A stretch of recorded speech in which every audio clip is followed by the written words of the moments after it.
Recording. Vice President of Food and Beverage at MGM. Managing food and beverage operations in a high-end casino is no small task. It requires strategic thinking, high-level leadership, and the ability to execute at the highest level, all in an industry where Black executives are still underrepresented at the top. James has built a career not just excelling in this space, but leading with excellence.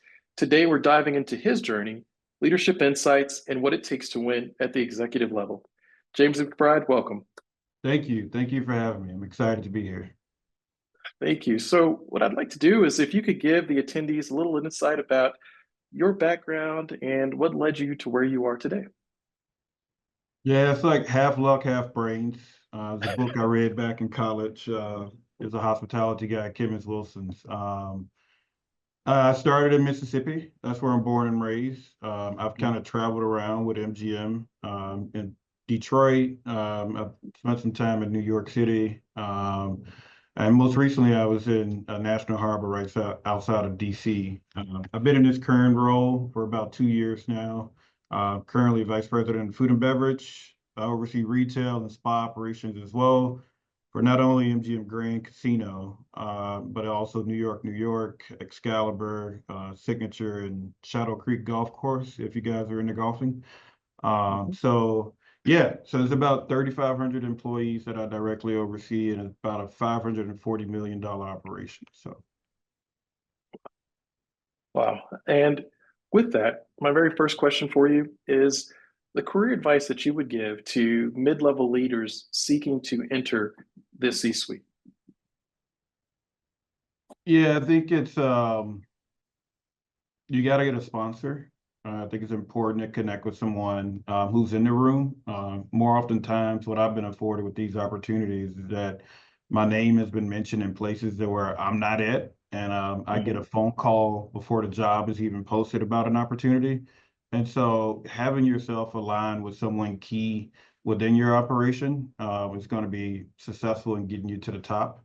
And also with that is it's being good at what you do. I think a lot of times for us as African American leaders, like we don't have the opportunity to slack off. You have to bring your A game and some.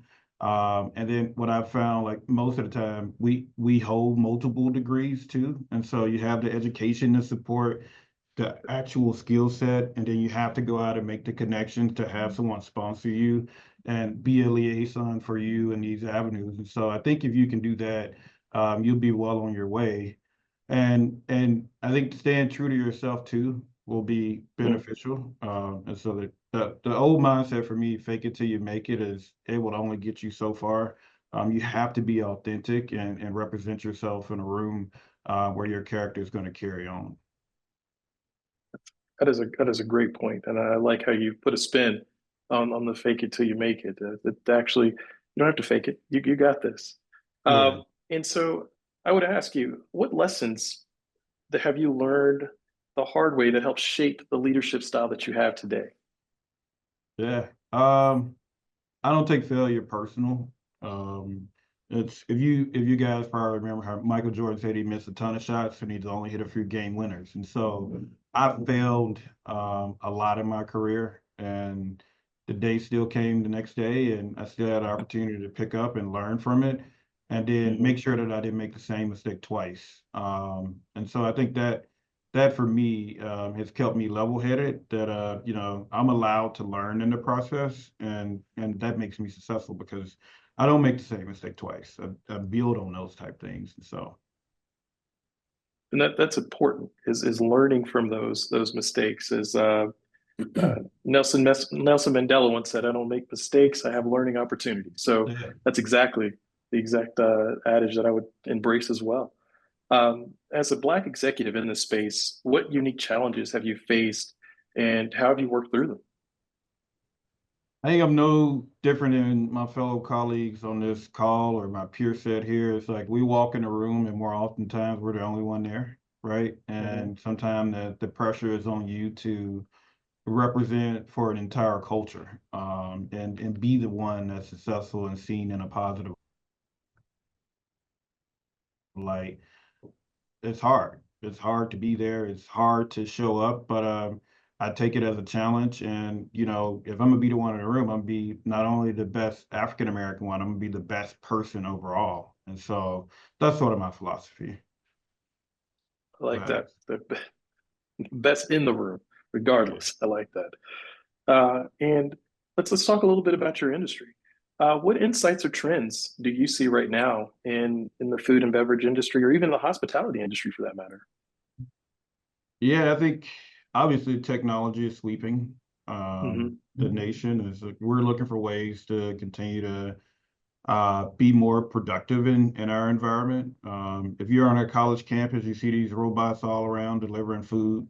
Yeah. That's things that we evaluate. How can we be more efficient in operation? You go in the airport now, you see kiosks where you check in. You don't even have to talk to anyone. You just drop your bag off. So you'll see those things continue to happen, not only in like the casino environment, but even your regular food and beverage venues. I mean, I was at Dunkin' Donuts the other day, and you don't even talk to anyone. You go in right to the kiosk, put it in, Yeah. and someone hands you that. And so I think you're going to start seeing more of that as there's been a pressure to increase like those hourly wages, and it's just putting businesses in a pinch. But Hmm. as you look at like sort of the Vegas market, I kind of credit what old is now new. You see, most people are looking to be entertained when they have dinner as well. And so if you look, there's a surgeon of lifestyle restaurants that people go to. It's like going out for a good time is now dinner. Like that's the piece. You want to be wowed by your cocktail, by your meal, by your service. Not only looking to get a good steak, you want to say, hey, the music needs to be right, the ambience needs to be right, the service needs to be right. And so it's like this holy trinity of what your expectation has grown to. And it's like, it is Instagram worthy of going to this venue. And that's where a lot of venues are kind of shaping toward. It's like, okay, how can I be the person that everyone's talking about sort of organically? And it makes it a little bit harder for, industry professionals because, you know, now just think when you go out, people turn to TikTok for recommendations on a city and what to do. And so Yeah. you can't control that. Like Keith Lee is from here in Vegas and you saw what he did to boost some of the local restaurants here. And you see that throughout. It's like, hey, these people are organically kind of taking about a ball in the hand and it's like running with it. And so you got to be aware and conscious that any consumer that comes into your venue has a voice. And so Hmm. whereas like, in Vegas, you put a VIP tag because this celebrity is coming or this person is special. No, everybody is special. And so you just have to be on your A game. So That's interesting that you talk about that. That leads me to my next question is talking about like the operations of the organization, because it's a fast-paced environment. So, with high expectations, just like you alluded to, that the expectation is not just to enjoy a meal, but be entertained. So, what's your leadership approach and style to keeping the operations running smoothly with that type of pressure? yeah, it's a roller coaster, right? And so like Hmm. you can't get too far in the weeds because you're not doing your job. There you And go. so you have to stay at the top, but know when to come down. My philosophy of maintaining a high performing team is set expectations. A leader told me like no one rises to low expectations. And so you walk in a place and you meet with your team and say, my expectation that the sugar caddy is placed this way on the table. That is the expectation that I have set. And when I come back, that is what I expect to see. And so when I Hmm. make my periodic checks and check on these things, that's the expectation.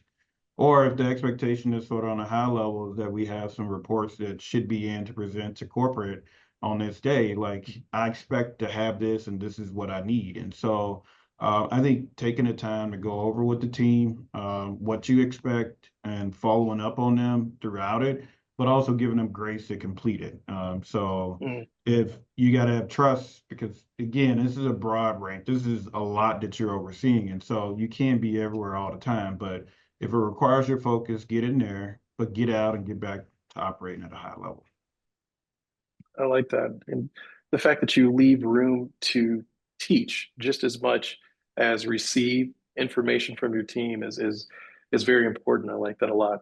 What we're going to do here is open the floor to a few questions.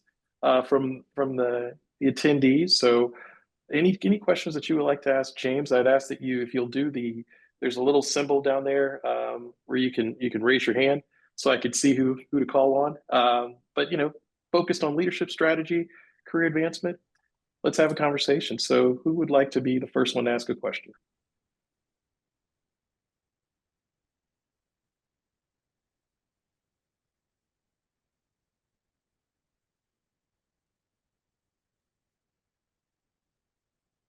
I don't want to, Mr. Thompson.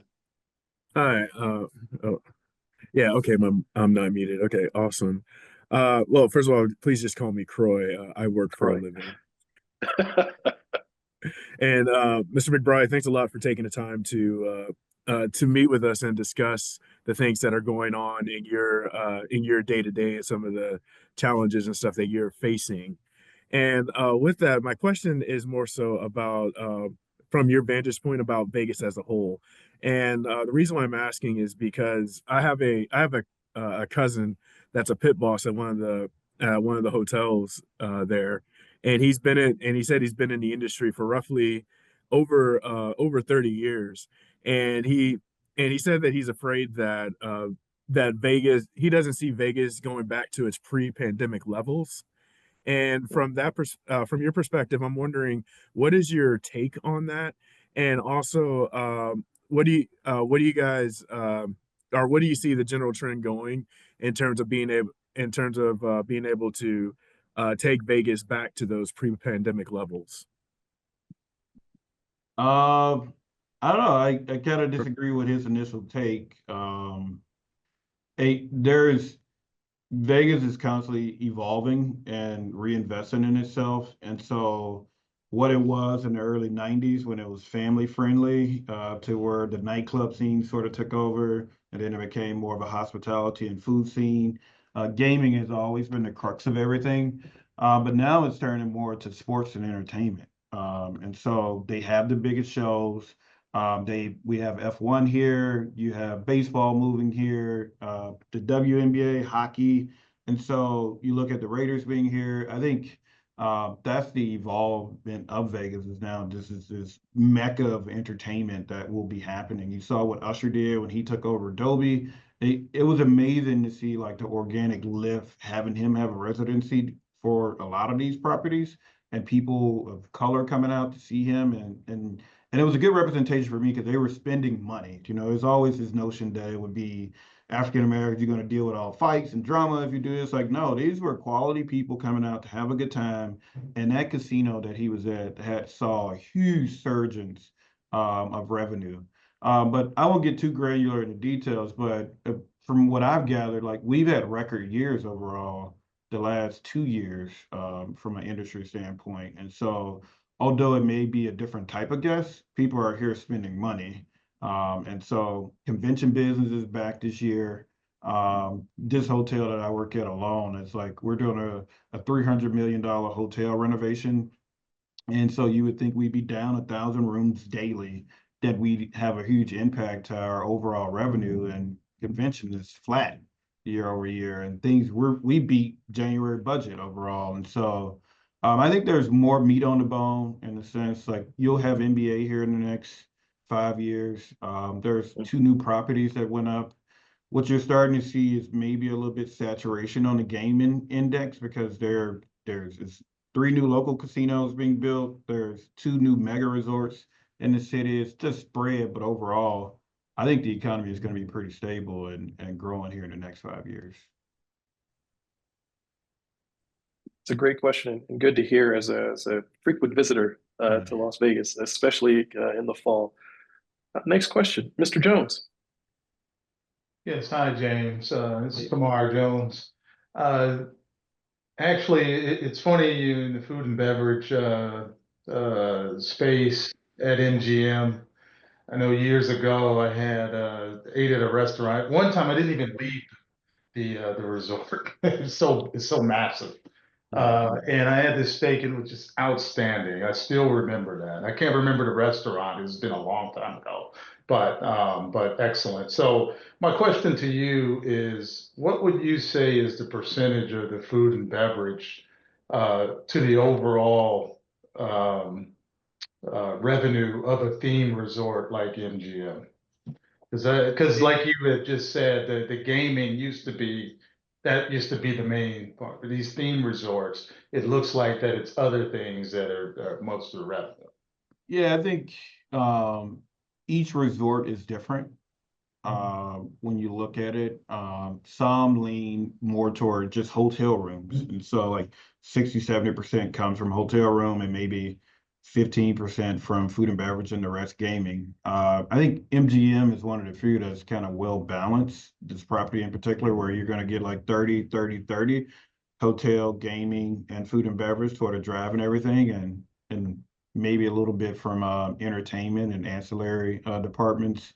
But yeah, that's sort of the way it breaks down here in this one in particular. But it's different all over, man. It depends on who you cater to, what is the average type guest and spend that they have. If you look at Excalibur, for instance, our property there, that's a hotel that people go to just because of price and affordability. They're there, they're gonna book their room, and they're going down to Fremont Street. They're going down and walk up and down the strip. Whereas you, as you mentioned, you stayed at MGM and you enjoyed all the benefits of being at the resort. Like you are there for a different reason, and that kind of driving like the revenue share of those type places.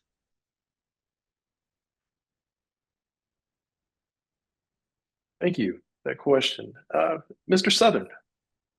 Yes, thank you so much, Mr. McBride, for your time. Interested in learning more. Also, I spent some time in Arkansas myself. I love the Ozarks, so Nice. I've been hiking quite a bit out there. I guess the question that I have for you is, kind of what are some traits that you've seen that, kind of led to you rise and so fast and so meteoric? What are some traits that you see from people that you exhibit that have led to this success? And what are some traits you see from other people that, are similarly situated as yourself? Thank you. That's a great question. I think for me, what I've found benefit is like I've been the guy that gets stuff done. And so where there is an opportunity, a leader told me run to the fire. And more often times people run away from it. It's like I can recall when I was back in Mississippi at a small casino, and some my colleagues had been doing this for years, and it was like, you're stupid, they're taking advantage of you. I wouldn't dare do the type of stuff that they're asking you to do. And I was like, but I'm learning. Like I always had this drive to learn. And so I think having that curiosity and being the one that wants to get things done will help you obviously elevate, and because they know that they can depend on you. And so that's what I kind of focus in on. And so where there was an opportunity, I seek that opportunity, I ran to it, and I was like, okay, James is the guy that can fix this restaurant. James is now the guy that can fix this department. James is now the guy that can take over this operation and put us where we need to be and build a culture, because that's the brand and reputation that I've sort of worked on building. And that's what I see success in a lot of people doing, is like they don't shy away from it.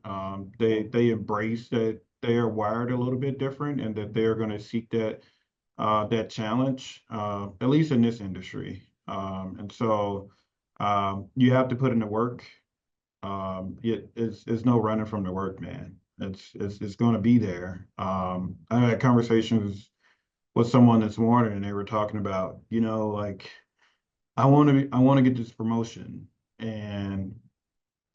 but the required training that I need to do, I can't do during my work hours. I was like, then you don't want the promotion. You don't want it. You don't want it. Like you're not hungry enough for it. Like you have to put in the time. You can't escape the time, especially being someone of a minority. Like you have to put in the work to get there, because you're not just going to be given anything. And so I think that's my advice to people, is just, put in the work and build the relationships. That is solid advice. That you got to be hungry to get it. That is interesting. I can't do it during my working hours. Do it after hours. Mr. English. Hey, Mr. McBride, thank you so much for your time today. kind of piggybacking on what you just finished in reference of leadership strategy is my question. And my question for you, James, is what is your strategy for getting yourself replaced? What is your strategy for sponsoring others to take your job so you can move to the next level? You seem to be a very, enthusiastic leader, so you have aspirations, but what's your philosophy about replacing yourself? Yeah. My goal is to make people uncomfortable. And so I can't move up or move on unless I've done a good job of making sure others have that exposure. For me, it may seem like I'm coming down hard on them, but like I want them to be at the forefront. If I know something is coming, like we just partnered and opened a restaurant with Netflix. It opens this week. I have 2 executive directors that work underneath me. And so my goal was to put them in front of media. They had multiple MSN. They had all the big news anchors here talking about this place, review journals and Hollywood Thriller, whatever. Selfishly, I could have done all those interviews myself. But I put them there to talk on the news, to build up the brand and build up their brand. And then I celebrate that to my leaders as well. And as we sit back and talk to her about the work that they've done. I think getting them exposure is key because people promote individuals that they feel comfortable around. And so the more that they can be around my boss or leaders of influence, then they're going to be successful. I had the team, Chris and I was talking earlier about like a draft, NFL fantasy football. So we, for every property I go to, before the year ends in Q3, we sit down and we put every leader on the board and we say, who's next up? Who's next up, right? How can we like grow them up? And so we ended up last year with about 15 leaders across the properties that I oversee. Now, they're of all different races, backgrounds, or whatever, but this is like getting the right people in front of the right individuals. And so we did like this speed dating exercise where I brought in all high-level executives from across the enterprise, people who make the decisions. And I put my people in front of them and they went around and they had a 3 to 5 minute personal conversation with them. Since then, like of the 15, like 8 of those individuals have been promoted. And it wasn't just within my organization, it was the other casino properties that they worked through. And I think that's key. Like when they can understand your vision and they feel like you're invested in them, then they're going to do a lot more for you in the process. And ultimately that's been a success for me because like when I started here, I was just VP of food and beverage. And so in 2 years, I've amassed 2 additional departments. But I can't fully do that if someone on my team didn't take more of a role in food and beverage to oversee that operation. And so it's about giving them chances. Love it. Thank you so much. I like that a lot. Mr. Mitchell. Hey, James, thank you so much. Really, really appreciate the insights that you're sharing with us. Really, really taking a lot of notes here. My question is 2-pronged, both short-term and long-term. The short-term piece of it is, beyond just business growth, right? Because that's good. You have to deliver, you have to put in hours, like you said. How does MGM contribute to the economic empowerment and investment of opportunities for the Black community in Las Vegas? Right, I'm very interested in that. And then the second piece, which is a little bit more personal piece, the long-term piece, what legacy do you personally want to, that you aspire to leave after leaving MGM? There's 2 great questions. So I'll speak holistically about what my vantage point of opinions are of MGM. And I think we had a few of the colleagues on the call as well. But I think anyone of color would say that, the way I say it, it's like job's not done, right? There's always more to be had for us. It's not many African American leaders in my position in this enterprise. And so I'd be a lie if I told you that. But I do feel like there are opportunities for us to be here. I do think MGM fosters that type of environment where it can happen. I oversee the African American Employee Network Group for our enterprise. So I am the executive sponsor, and the president and chair of it is on this call as well. And so our mission is to do exactly what you're saying. It's like focus more inwardly, because the group, from what I've watched from afar, is kind of we do great community work. We are everywhere in any city that we exist. We are at any fundraising banquet. We are giving back. We are donating. We are doing what we need to do. But sort of my vision for this network group is that we start looking more inwardly on how can we promote more of us to get in these roles. And it's not just about getting us in these roles, it's about when we're in these roles, we're successful. And so this network group right now, I want to make us like, how do we make us successful when we're there? And so what is it? Keeping a job is one thing. Well, getting a job is one thing, maintaining a job is another. And so, yeah, we may hit a quota and saying like, hey, we're in the building, we celebrate, we get high fives. But if we don't last in these roles, then we're not doing what we need to do. And so I'm not self-reliant on the company as a whole. I am going to be a pilgrim of developing talent from the grassroots. And so we sent out a survey to African Americans in our enterprise and say, what do you want and what do you need help with for us to get you there? And so that's what we're going to focus on this year. I'd love to be able to follow back up with you, Anthony, and tell you how well we've been or how successful we've made it, but that's something that I'm taking to heart for our enterprise. And so I can't depend on someone else to do it for us. Like they'll give us the tools, but we got to pick it up and build the house. For myself, I think it kind of coincides with that. I think in this enterprise, from an SVP level, there's 2 African Americans in an SVP title or above. I'd like to be one of those individuals that get to the level from an internal sort of legacy. And like I've been the first of many to be the first VP, first African American, first African American. At some point, we got to stop being the first. We gotta have it's it's 2025 and we're still having first. And so that's where we have to stop it. And so my legacy will be building a village of leaders who, not just did it for, African Americans, but just for minorities in general who didn't have the opportunity to speak up in this type setting. And so that's what I've been doing. That's what I've been promoting, and that's what I hope I leave behind is that I appreciate that. I think that's what I want. I want people to say that he took time, and I already see it now. Like individuals, I talked to when I first got here. This guy, he's been a banquet server for 30 years here at this property. African American guy. He's close to retiring now. He's been doing this for a living. And the guy hugged me and busted into tears and he said, "You're my Barack Obama. You are the first person I've seen do this at this level." And so now I'm not Barack, guys. I'm not saying that. Don't get it twisted.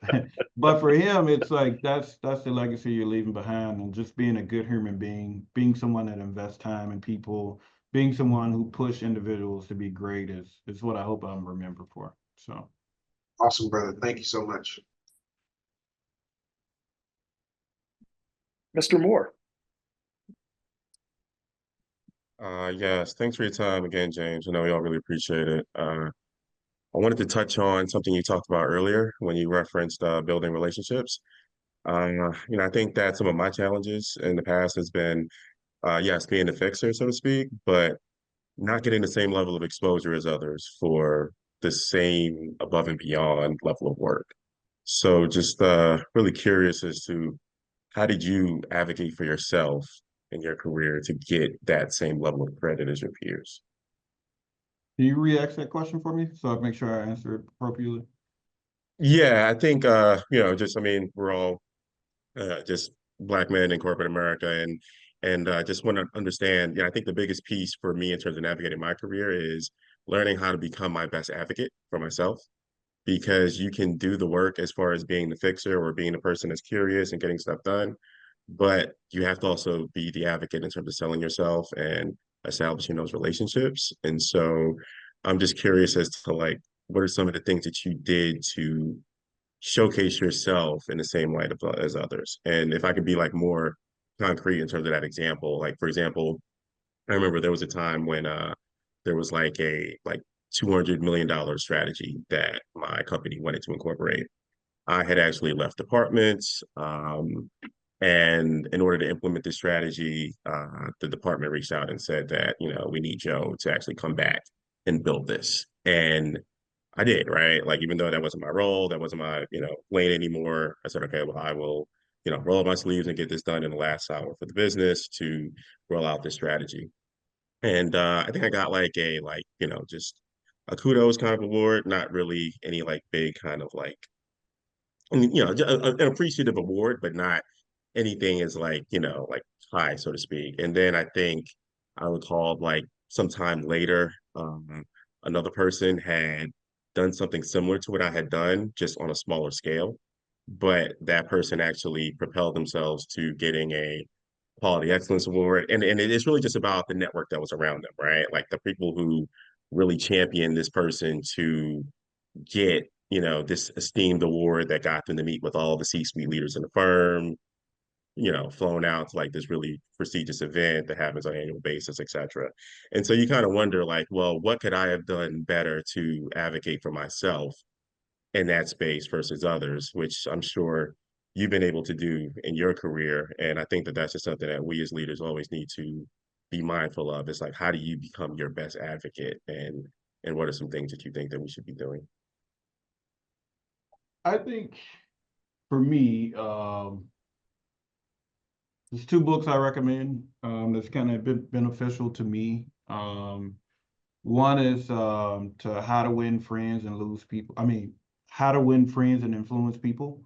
I think all of us should read that book and understand. It's an old book, but it's a lot of the basis of it is still true today. And I also think it's a book that it's called Executive Presence, just you and your brand and what it speaks for overall. And some of these philosophies I don't agree with that's in that book, but I'm telling you, like, it's true when you start interacting in the workplace. And I got a chance to meet the author, and she has a second book about getting you a sponsor and how to do that. But a lot of us put in the work, and that's only half of the battle. Like, you have to show up, you go above and beyond. And I think I've mentioned it a few times. It's about the network and building relationships too. And so I spent an extensive amount of time of building relationships. Man, like I don't just go out to lunch to eat food. I go out to lunch to build relationships. My dinners are about building relationships. This isn't just for giggles and taking a peer out. I'm looking to see like, who do I need to connect with to help further my brand and my agenda within the enterprise. And so yes, my inner circle will be able to speak to it, but like the greater good is the people who know me. And so that's why I think that How to Win Friends and Influence People. And when I talk to these individuals, I'm not boasting and saying what I need or who I am and what I've done. I'm genuinely getting to know them. I'll post the books in the chat, guys, so that we can have it. I'll post all three. But I'm getting to know them. I'm building their relationships. I'm letting them know if they need anything, they can call on me. And I work on like, how do I present myself in these meetings? Am I articulate? Am I hitting the right points? Am I going to my boss and I'm having a candid conversation with them? I've talked to my boss probably 6 times a year about my performance. I don't wait on him to tell me. I was like, hey, what do I need to do to get to X level? All right, we've established that this is what I need to do. And then I follow back up with him and say, I have now done X. What else is there that I need to do? how could I have handled this project better? What are some of the things that I need to do? Because more oftentimes than not, they're not giving you the feedback that you think that you're getting. You assume that you're doing everything right. I'm not saying that you didn't do everything right, Joe, but I'm saying like a lot of us think that we're doing everything, but in reality, we're not. And so we're missing some things, and they're not going to tell you. They're not going to tell you. And so you need to be your own champion and writing down like, okay, in the next 5 years, this is where I want to be. I want to be here. Are you going to help get me there? And what do I need to do to get there? What meetings do I need to attend? And then you need to start documenting that stuff and then having those follow-up conversations along with executing, along with the networking. And in my opinion, and I could be wrong, I labor if you do those things. Solid advice. Solid advice. Mr. Erskine.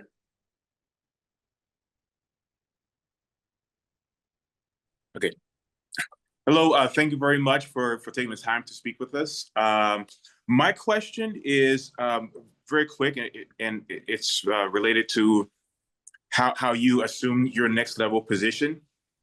When presenting yourself, how much of that was a balance between this is what I've done versus this is what I desire to do next? In other words, not only showcasing your successes, but at the same time presenting your vision for going forward in this next position. Me personally, let me know if I'm not answering it correctly either, but I have this overarching vision board that I've set for my life, where I want to be. And when I wake up in the morning, I'm working out, I look at that vision board, and that's what drives me. Whether it be personal life, whether that be professional, religious, or whatever. And then I kind of take that and I break it down into tactics and I assign dates to it. And whether I hit those dates or not, like it is still there and I'm holding myself accountable to strive to that. And I started this probably 10 years ago. I said that, hey, I wanted to be a director of food and beverage before I turned 30. I said this to my boss. She laughed at me. She said, try again when you're 40. That same lady was asking me for a job reference 7 years ago, and she's a manager at one of the places now. And so I think that's what I kind of live by. It's like I put it down. I set what I'm looking for, and I trust in the leader, and I'm not being ignorant to the fact that I've kind of lucked up on some great leaders too along the way. I've kind of navigated to work alongside someone that's been a champion for me. But yeah, I just talked through them what I want to be and what I want to do. And so like 2 weeks ago, I'm sitting with my boss now and I'm saying like, hey, within the next 2 to 3 years, this is the position that I'm going after. What can you do to help me? As I mentioned previously, like, and then we talk through strategies on what I need to do, who I need to go see, what lane I need to sort of, drive in order to get there. And so I think times a lot of us wait for individuals to tell us when our moment is, and we need to take back control of where we want to be. Like no one's going to save us. We have to say, this is where I want to be. This is when I want to get there. And if getting there in this time frame doesn't work right, then okay, when does it work? How can I get there? And if I'm performing these things, then there will be someone out there seeking your talent. And so I think the more you are open with this and you do the other things, you perform, you go above and beyond, you've built a relationship, you've been open, again, I think you're going to see the success. And then, you find a lot of success when you have leverage too. And so that's when you're going to get paid. That's when you're going to get the promotion. That's when you have leverage. When you know that like you don't need like you can walk away from this job to another company. Like you have the leverage, and then they'll see that. Like I didn't need to come to Vegas. I was asked to come to Vegas. Like I turned this job down 5 times because I didn't need it. Like my family was good in the DC market. Like we were doing great. We were having a good time. And so they had to sweeten the offer. They had to get me out. They had to rope me out. They wanted me. And so you need to start positioning yourself where you have that leverage, where you've built the brand and you've done a good job and you have the relationships where, you know, like you have the ability to not need that job. And so this is a tough job to have. Like there is like I don't know another African American vice president of food and beverage running the gamut in the country. And if you know him, please send him my way. I'd love to connect with him. But like this, it's a hard job to have. Like this is equivalent to the CEO of a Denny's job. I Google what they do. That they did 500 million in 23. And so that person like, and so that's what I've sort of started working toward with my boss now. Is like I am no longer a VP of food and beverage. Like I am looking for a C-suite CEO type position. Like that's my brand, and how are you helping to get me? Okay. No, thank you very much. That is what I like to hear. Man, I hope you guys took notes because I know I did. That was phenomenal right there. Phenomenal. Mr. Alfred. Thank you, James, for being here. So we know that we are highly capable, but what would you say is a barrier that you recommend that we be aware of, be more conscious of, and more tactical about on our approach to, you know, standing up, showing out? Some barriers to be aware of is like there may only be you. There may only be you for a while, and you need to get comfortable with that. And like until you get to a level where you have influence, there is no pity party that's coming. I think all of us are in that position where you're like, man, it'd be nice to have somebody who I can look across to in the meeting and be like, yo, that may not happen for 5 years of you working in whatever role that you are. And so you need to be comfortable with that, and embrace that, and then at some point try to influence the decisions below, to have more people there and have more representation. And so that's one of the biggest barriers, because there's many nights I walk away and I'm like, man, it's like sometimes I just want to go to lunch with somebody that look like me and have a conversation.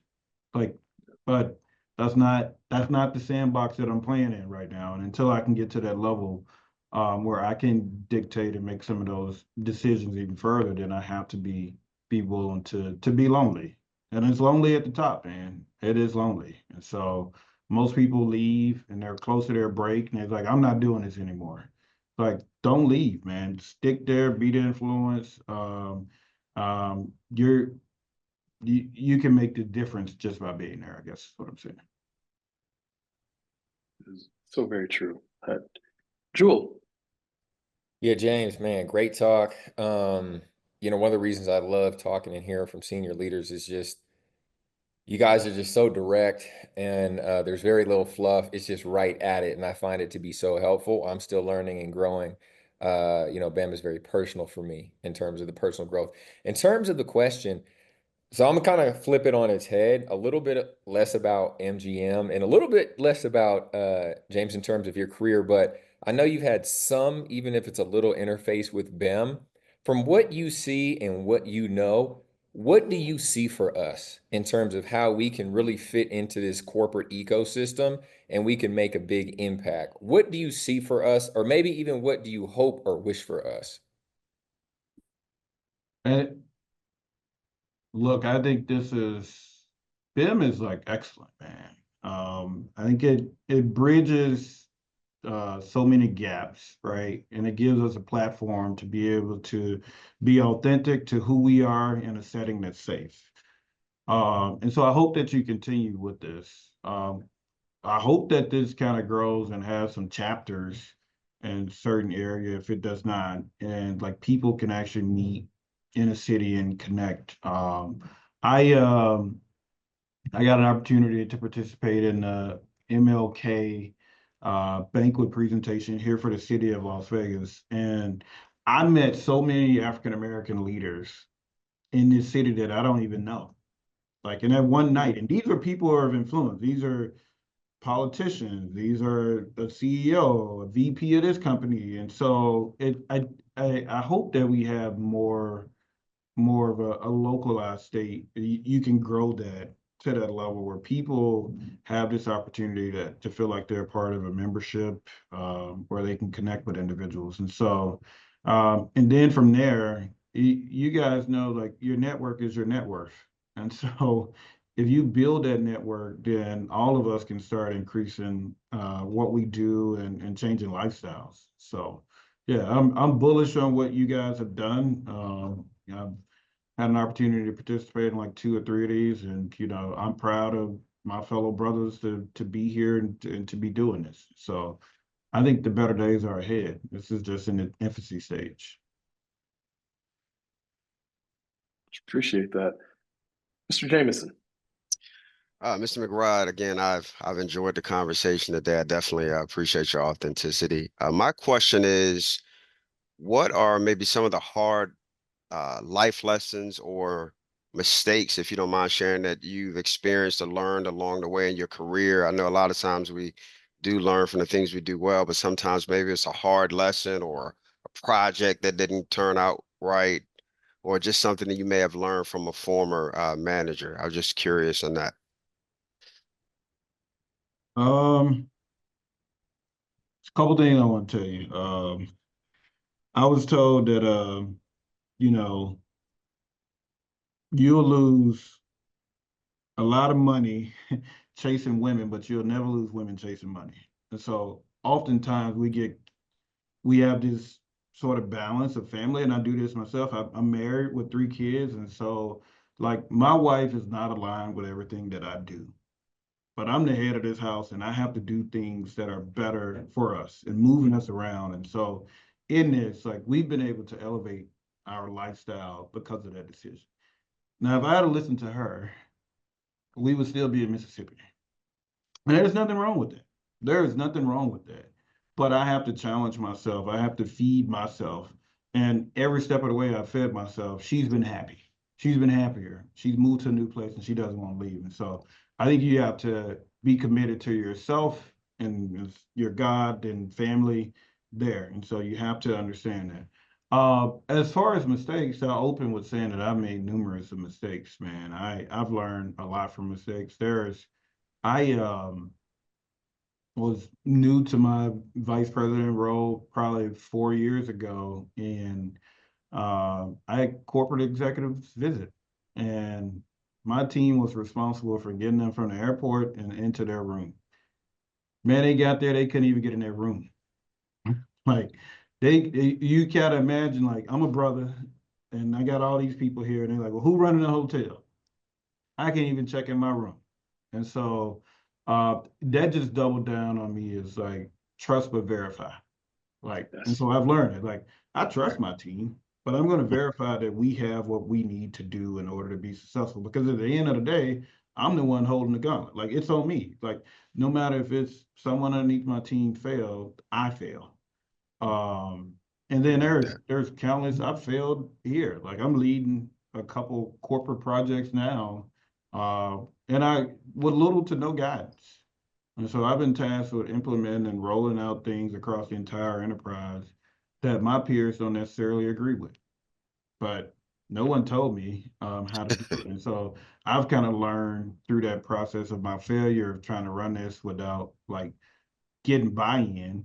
And so, like, that was a learning moment, is that, hey, I need to take time and build a relationship with these individuals, make it seem like it's their idea before I try to implement change in their respective areas. And so you're always going to be learning in the workplace. It can be some monumental mistake that you think you can't get over it, or there's something wrong, small as a day-to-day operation. And so, yeah.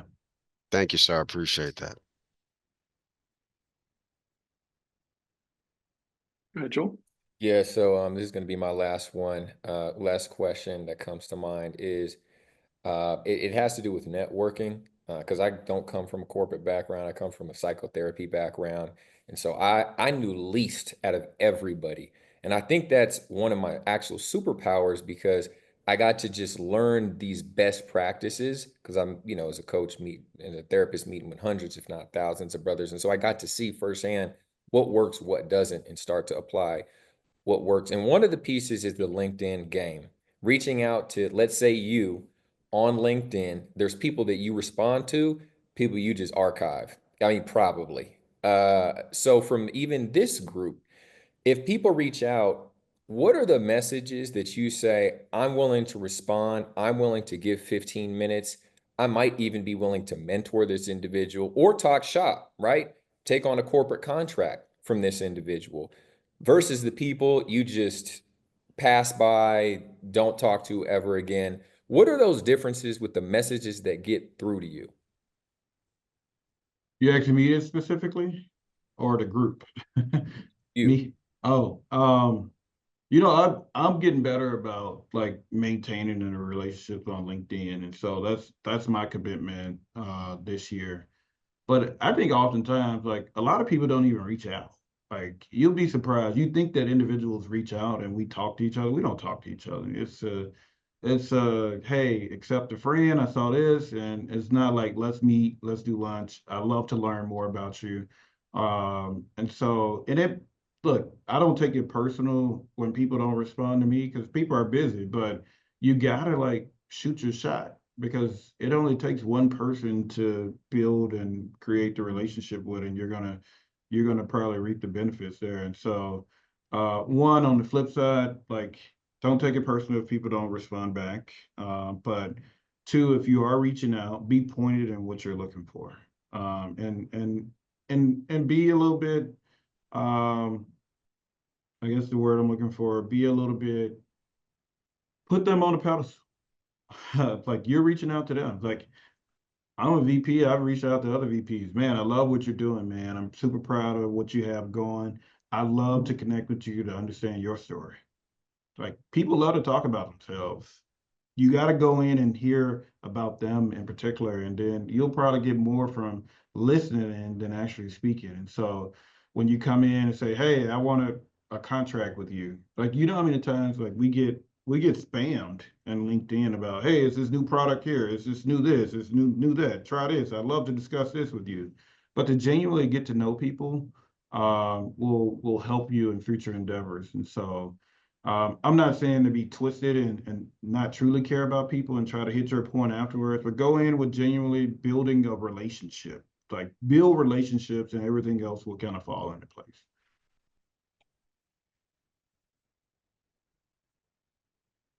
Last question for Kumar. And I'm gonna hit you up again, James, with questions. So you obviously have a plan. You mentioned 5-year plan. I think it's textbook as to how you manage your career. So my question is, what's next? You're at the pinnacle. You had a large food and beverage position doing $500 million of revenue, which is very impressive. So what do you think you need next in order to get to the next level? Do you go outside of food and beverage and run something there? Or how would that work? Or how do you see that? Well, I've kind of mapped it out. I have two options. If I stay with this industry, my plan is to be a president of one of these properties because I report into COO of this potted operation. And from there, I plan on getting on the C-suite, this larger portion of it. And then as I'm working with people, because I get notes from recruiters and stuff, I'm sure we all do on LinkedIn where we are connected. And so my message to them is like, I'm ready to step into a COO or a C-suite job with a F&B franchise. One of my peers, he left this enterprise and now he's COO of Chili's, Brinkers. And so that's just how big and massive the operation is. And so that's a goal for me. That's what's written down. And so those are the two hands I'm trying to play. These are Excellent. That is excellent, man. Excellent. fantastic questions. Thank you, gentlemen, for really bringing it today. And James, this has been a phenomenal conversation. Really enjoyed the insights on leadership and navigating the corporate spaces that you've shared. With just a few more moments that we have left, any parting words that you would like to give the gentleman? No, look, I appreciate you guys giving me a listening ear. Hopefully you found value in this conversation. I did find value in speaking to you guys. I didn't know what I was going to talk about on the forefront of this, but it's important that I think we all stay connected, and I'm sure you have nuggets that you can share with me to help bolster my career as well. And so, I'm open and willing to learn as well. And so let's try to connect, and hopefully we can do something in the future. Outstanding. Thank you. Thank you, everybody, for joining us. For more insights on how you can grow personally and professionally, please visit us at blackexecutivemen.com. And until our next Fireside Chat, keep leading, keep winning, and we'll see you at the top. Thank you, everybody.